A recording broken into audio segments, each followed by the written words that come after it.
Kumusta mga kapatid? Nandito ako sa Panggungan Island sa Sitangkay, Tawi-Tawi. Bale, ito na nga yung maituturing na pinakadulong isla sa probinsya ng Tawi-Tawi at pinakadulong isla sa Pilipinas.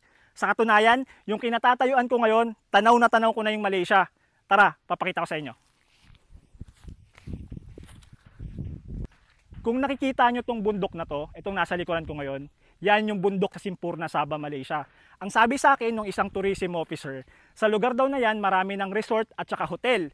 Tapos yung mga kababayan nating badyaw dito sa Panggungan Island, nangunguha sila ng taklobo bilang pangunahing trabaho.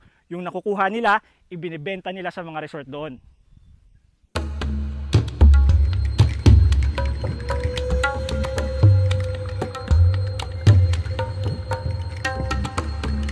Dating pugad at kuta ng teroristang grupong Abu Sayyaf.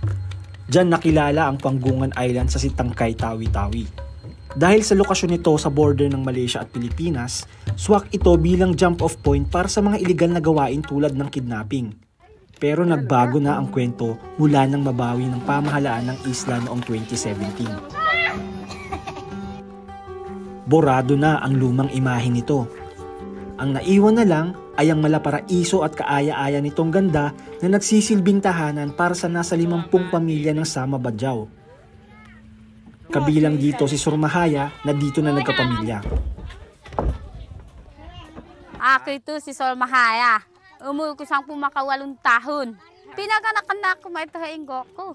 Sawat tahena bang ulan niya na hekalu mani bang halam takakani amo aki mama kadaingi ni Malaysia pamilitakakan. 12 taon pa lamang si Surmahaya ay nag-asawa na siya at ngayon may 6 na siyang anak. Alasig dusab. Kabilahiyang kami rusab patan nama itu alasig dusab kami. Makausaha rusab kami ani pamangan kami maka kami kima maka amasidaing kalahan kami. Bang kami maka ni Malaysia na mamuadang makakima makabili na kami takakan.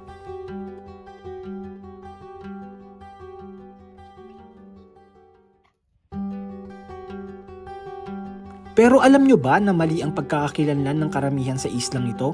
Kapag tinignan sa Google Maps at iba pang mapa ng Pilipinas, Panguan Island ang pangalan ng lugar na ito.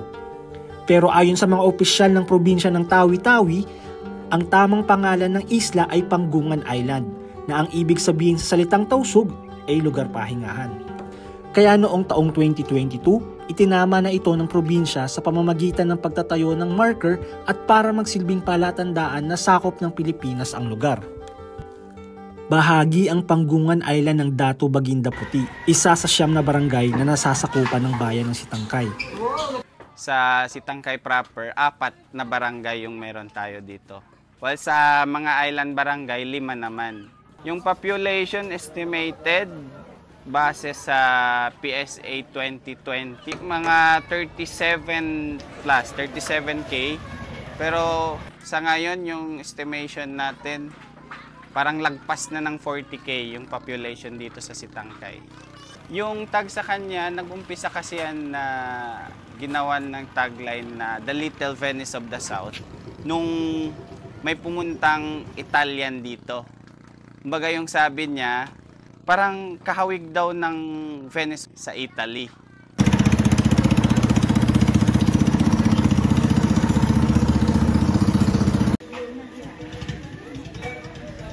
Yung pamumuhay at transportasyon nila dito, medyo kakaiba.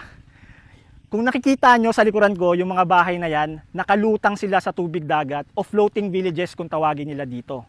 Ang sistema, para makapunta ka sa isang lugar, sa ilalim ng mga bahay na yan, merong mga lagusan. Yung lagusan na yon, nagkukunek-konekta papunta sa pinakasentro ng Sitangkay. Sa sentro, nandoon yung palengke, yung munisipyo, yung mga kainan, barbershop, pisonet meron din dito. At yung ipinagmamalaki nilang floating market.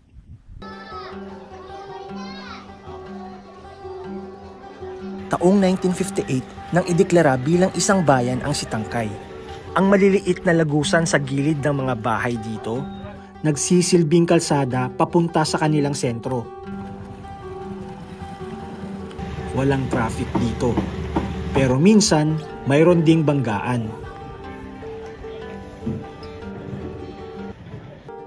Sa aklat na A Very Far Place, Tales of Tawi-Tawi, na isinulat ng American anthropologist na si Harry Nemo, isinalarawan niya ang Sitangkay bilang isa sa mga sentro ng komersyo sa Tawi-Tawi noong dekada 70. Yung floating market natin, kumbaga dagsa siya sa morning, like around 8 a.m. to 9 a.m. Tapos, bale, namimili yung mga tao for their lunch. Then, tuwing hapon naman, mga around 4:30 to 5 p.m. para sa dinner naman nila. And yung floating market na yan, yung mga vendors po, yung mga nagtitinda ng mga isda, bale, before sila magtinda dyan, mag-aabang muna sila sa laot ng mabibili nilang isda. Saka nila dadalhin dun sa floating market, dun nila ibebenta. Sa ipinagmamalaki naman nilang floating market, hindi uso ang timbangan. Walang per kilo. Per tumpok na lang yung binibenta nila. Parang makakabili ka pa ng matambakan na parang 50 pesos, umaabot siya ng 10 piraso. Umaabot hanggang ganun yung benta nila. Ganun kamura dito sa Sitangkay. Dahil nga sa lapit nito sa Sabah, kahit saang tindahan ka pumunta ay makakakita ka ng Malaysian products sa lugar. Yung sa Bungaw kasi, yung lancha, pumupunta ng Malaysia para bumili ng Malaysian products, tapos dinadala sa Sitangkay. So, doon yung nabibili namin. Pero yung iba, yung mga badyaw naman, yung mga open, kasi may tinatawag kasi kami dito sa Sitangkay na lepa-lepa. Yun yung process ng mga badyaw para makapunta ng Sampurna. So, yun yung parang passes nila papunta doon para makabili naman ng products galing sa Malaysia. Pero kakaunti lang yung nabibili nila doon. Parang limited lang. Bagamat malaki na ang naging progreso ng Sitangkay, aminado ang ilang residente na marami pang dapat habulin ng kanilang bayan. May-ari ng isang kapihan na nagbibenta ng tradisyonal na tausug delicacies ang pamilya ni Shads. Kung siya aniya ang papipiliin, mas gugustuhin niyang manirahan sa ibang lugar. I've stayed in Davao City for almost 15 years din po. So from younger hanggang sa nag-college, dito po ako nag-stay or nakatira. And then nung nag-college na po ako, tsaka po ako lumipat ng Davao City. Gusto ko tumira sa Davao because habang tumatanda kasi tayo, marami tayong mga pangangailangan na gaya ng medical, education, para sa mga anak, mga ganyan. So, dito kasi maraming kailangan pa ma-improve.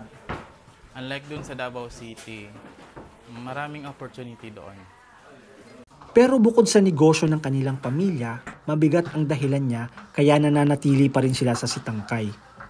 Gusto po namin dito minsan mamuhay, mag-stay sa Sitangkay because simple lang po yung pamumuhay. At saka hindi mo kailangan magmadali sa buhay, yung parang laid back siya.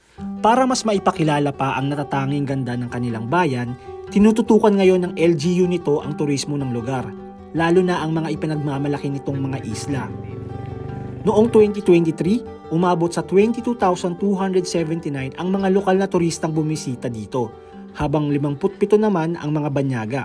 Dati, kilala lang yung Sitangkay as a Little Venice of the South dahil sa Grand Channel or sa floating market natin. Ngayon, na-develop na natin yung mga iba pang magagandang attraction or tourist attraction dito sa Sitangkay, tulad na nga lang ng Las Island, yung Panggungan Island, Mardanas Island, Bulu-Bulu Island, and Saluag Island. Sa bilis at dami ng nangyayari sa ating mundo ngayon, patunay ang bayan ng Sitangkay na may pag-usad kahit mabagal.